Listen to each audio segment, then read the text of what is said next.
Hello दोस्तों, welcome back to our channel maths with Rakesh. आज इस वीडियो में हम बात करने वाले हैं क्लास 10th चैप्टर 1 केमिस्ट्री, रासायनिक अभिक्रिया उसके समीकरण। ये पार्ट 2 होने वाला है। अगर आप पार्ट 1 नहीं देखे हैं तो सबसे पहले आप पार्ट 1 देख लें। तो चलिए दोस्तों, मैं वीडियो को शुरू करता हूँ। अगर दोस्तों ये वीडियो आपको अच्छा लगता है तो एक लाइक कर लीजिएगा और शेयर जरूर करें। अगर चैनल पर पहली बार आए हैं या नए हैं तो चैनल को सब्सक्राइब करके ऑल पर प्रेस करके नोटिफिकेशन ऑन कर ले, जिससे हमारी आने वाली वीडियो का नोटिफिकेशन आपको समय समय पर मिलता रहे। तो चलिए दोस्तों, मैं वीडियो को शुरू करता हूं।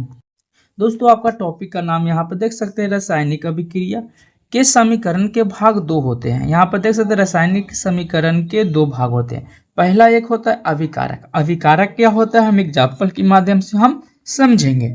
तो दोस्तों देख सकते हैं कि अभिकारक वह पदार्थ है जो रासायनिक अभिक्रिया में भाग लेकर एक नए पदार्थ बनाते हैं, उन्हें अभिकारक कहते हैं। यानी दोस्तों हम यहाँ पर एग्जाम्पल की बात करें, जैसे कि हमने एक ले लिया, जैसे कि H2 लिए और प्लस O2 लिए। ये देख रहे हैं कि 2 पदार्थ है, 2 पदार्थ का अभिक्रिया कराएंगे तो नए पदार्थ का निर्माण होता है H2O। मैंने बताया था कि H2O कल कैसे बनेगा।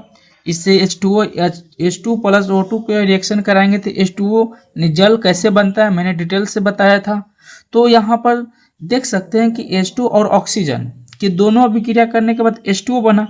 तो यहाँ पर देख सकते हैं एरो को जो पीछे यानी कि लेफ्ट साइड जो होते हैं बाईं ओर होता है वो अभिकारक कहलाता है, जिससे नए पदार्थ का निर्माण होता है। जिस अभिक्रिया से कराया गया उसे हम क्या बोलते हैं, अभिकारक बोलते हैं। तो H2 प्लस O2 दोनों क्या होंगे, अभिकारक कहलाएगा। क्या कहलाएगा, अभिकारक कहलाएगा। जैसे कि आप यहाँ पर देख सकते हैं Mg plus oxygen, Mg plus oxygen से अभिक्रिया कराए हैं तो आप यहाँ देख सकते हैं कि अभिकारक का निर्माण हुआ है। तो यहाँ पर देख सकते हैं कि एरो के जो लेफ्ट साइड होते हैं वो अभिकारक कहलाते हैं। तो आई होप कि आपको अभिकारक समझ में आ गया होगा कि किससे अभिकारक कहते हैं। यहाँ से इंपॉर्टेंट क्वेश्चन बनते हैं एग्जाम में ऑब्जेक्टिव टाइप के। ये दोस्तों अब नेक्स्ट पार्ट इसका जो होता है उत्पाद यानी प्रतिफल किसे कहते हैं, इसके बारे में हम जानकारी लेते हैं। तो दोस्तों यहाँ पर देख सकते हैं इसका डिफिनेशन हम जानेंगे। सबसे पहले डिफिनेशन हम इसके बारे में पढ़ेंगे। जैसे कि देखते हैं किसी रासायनिक अभिक्रिया के दौरान बनने वाले नए पदार्थ को उत्पाद कहते हैं। जैसे कि हमने अभी लिया H2 प्लस O2, तो जब हमने रिएक्शन कराया था क्या बना, H2O। यानी जिस रासायनिक अभिक्रिया में भाग लेकर एक नए पदार्थ का निर्माण करते हैं, तो देख रहे हैं कि इन दोनों अभिक्रिया किया, नए पदार्थ कौन बना, H2O बना। तो ये जो H2O बना ना, यही आपका क्या कहलाएगा, उत्पाद कहलाएगा, या इसको हम बोलते हैं प्रतिफल भी बोलते हैं। इसे प्रतिफल के भी नाम से इसको जानते हैं। तो नए पदार्थ का जो निर्माण होता है उसे हम क्या कहेंगे, उत्पाद कहेंगे।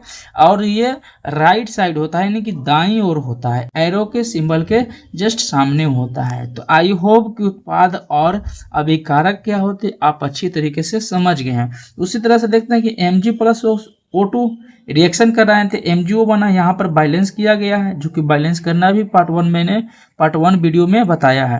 तो ये जो आपका MgO बना ये क्या बना, उत्पाद बना, यानी कि प्रतिफल बना। तो चलिए दोस्तों नेक्स्ट टॉपिक क्या है, नेक्स्ट टॉपिक की ओर हम बढ़ते हैं। दोस्तों यहाँ पर आपको रासायनिक समीकरण के लिखने का नियम होते हैं। तो यहाँ पर सबसे पहले हमें क्या प्राप्त होना चाहिए, रासायनिक समीकरण लिखने का कुछ नियम दिए गए हैं। उस नियम के अनुसार हम कोई भी इक्वेशन को लिख सकते हैं, यानी समीकरण को लिख सकते हैं। तो चलिए देखिए, यहाँ रासायनिक समीकरण को लिखने के लिए कुछ निश्चित नियम का पालन कीजिए। जैसे कि दोस्तों यहाँ पर देख सकते अभिकारक उनको संकेत या अनुसूत्र के पदों में समीकरण की बाईं ओर लिखा जाता है। जैसे कि हमने बताया ये आपका समीकरण है, इस समीकरण के जो बाईं ओर हम लिखते हैं ये क्या और अनुसूत्र या संकेत होते हैं। जैसे कि Zn मैंने बताया था कि संकेत क्या होते हैं और शब्द सब समीकरण क्या होते हैं, पार्ट 1 में ही मैंने इसका डिस्कस किया है। तो यहाँ पर Z है, आपको यहाँ पर देख सकते हैं Z ये अनुसूत्र है यानी कि संकेत के रूप में, और H2SO4 है ये भी सूत्र के रूप में दिया गया है। तो यहाँ पर अगर रिएक्शन बना है तो ZnSO4 प्लस H2 बना यानी कि हाइड्रोजन गैस बना है। तो यहाँ पर जिंक सल्फेट की इसकी हम बात कर सकते हैं। तो उसी तरह से हम यहाँ पर कहना है कि अभिकारक सूत्र के बीच धन चिन्ह यानी प्लस चिन्ह बनाया जाता है। जैसे कि हम यहाँ पर देख सकते हैं Z आपका है प्लस है और H2SO4 है अब इसको रिएक्शन कराया तो ZnSO4 बना और प्लस में हाइड्रोजन बना। तो यहाँ पर देख सकते हैं प्लस, यानी यहाँ पर भी देख सकते हैं प्लस। अगर कोई भी समीकरण बनेगा या रिएक्शन बनाया जाएगा तो वहाँ पर प्लस का चिन्ह जरूर होगा, तभी यहाँ पे रिएक्शन बनेगा। तो यह दूसरा नियम हो गया। थर्ड नियम की ओर हम बढ़ते हैं। तो थर्ड नियम क्या है कि उत्पादों को उनके संकेत या अनुसूत्र के पदों में समीकरण के दाईं ओर लिखा जाता है और उत्पाद के सूत्रों के बीच में धन चिन्ह होता है। जैसे कि हमने बनाया अभी, देखिए कि जेड जो होगा SO4 से हो गया, हाइड्रोजन क्या हो गया, बाहर निकल गया। तो दोस्तों यहाँ पर रिएक्शन कैसे बनेगा, इसके बाद इसके अगले पार्ट में जानेंगे कि इसका रिएक्शन क्यों, यानी कि H2 हटकर Zn के पास चला गया। इसके बारे में हम अगली वीडियो के पार्ट में हम पढ़ेंगे। तो यहाँ पर देख सकते हैं कि अगर जब रिएक्शन बना, उत्पाद बना, तो वहां पर भी क्या होगा, प्लस का चिन्ह आपको यहाँ पर लगा मिलेगा। तो रिएक्शन बनने के समय भी आपको क्या बनेगा, रिएक्शन अगर कराएंगे, अभिक्रिया हम कराएंगे तो उसके पहले भी धन का चिन्ह यानी कि प्लस का चिन्ह रहेगा। अगर रिएक्शन बनेगा तो भी यहाँ एक से ज्यादा भी प्लस हो सकते हैं, यानी कई जितने भी इक्वेशन बनेंगे सब क्या होंगे, प्लस के रूप में ही ऐड किए जाएंगे। मेन सबसे इंपॉर्टेंट पॉइंट 4 है कि अभिकारम उत्पाद के मध्य में ये एरो का निशान देख रहे हैं ना, इसका प्रयोग किया जाता है, जिसको हम तीर का निशान भी किया जाता है, जो अभिक्रिया को दिशा बताता है। यानी कि कहने का मतलब एग्जाम्पल हमने लेते हैं एक तरह से। तो दोस्तों यहाँ पर देखिए, एक मैंने और अलग से रिएक्शन लिया, आप यहाँ पर समझ सकते हैं। तो समझने के लिए यहाँ पर देखने के कॉपर प्लस H2SO4 से रिएक्शन कराया था, यानी एरो का निशानी देने का मतलब है कि इसका जो रिएक्शन हो गया, जो अभिकारक हो गया, इन दोनों से मिलकर एक नए उत्पाद का निर्माण हुआ है।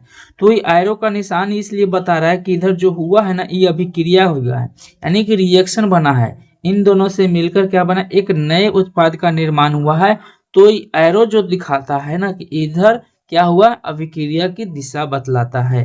तो दोस्तों यहाँ पर एक बात देख सकते हैं कि जो S बताया गया है, Q बताया गया है, यहाँ पर भी G बताया गया है, इन सभी का मतलब क्या है, चलिए इसको हम यहाँ पर बात करते हैं। जो S दिया है ना, S का मतलब होता है ठोस, यानी जिंक जो आपका होगा ठोस अवस्था में पाया जाता है।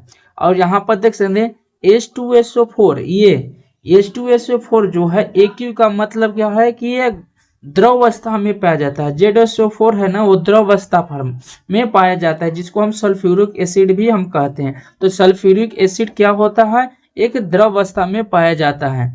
तो यहाँ पर AQ का संबंध करने का मतलब है कि जो H2SO4 है ना, ये क्या है, द्रव अवस्था में पाया जा रहा है।